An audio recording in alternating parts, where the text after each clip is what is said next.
I guess this photo is kind of similar to the last few that I've put on here where you've got a subject in the middle and then everything else is blurred out.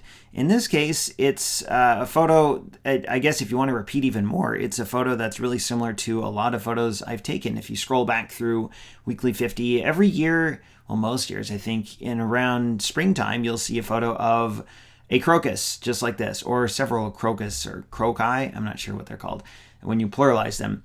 And I guess you could say, well, you're just taking the same picture that you've always taken. Well, maybe, but it's a picture I like to take. These are right in my front yard, and they always come up in, I don't know, February maybe. And they're only here for a few days, and they're gone. And it's kind of cool to capture this fleeting moment with these flowers. But it's also cool to try new ways of taking the same type of photo or the same subject that I've captured many times.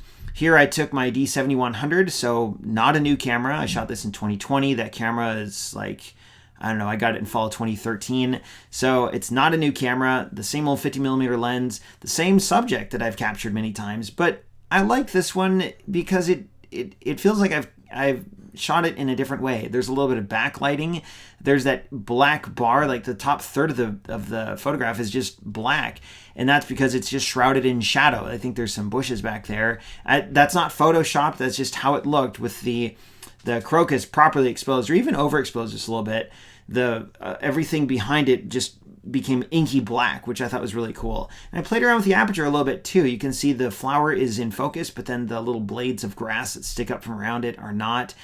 And so even though there's a lot of similarities between this and other photos I've taken, and especially other photos of crocuses I've taken, there's some differences too that I think are really important. And at the end of the day, it's just kind of fun to take these photos and take a familiar subject and see if there's a different way, a different spin you can put on that photo or that subject, which is kind of what I tried to do here.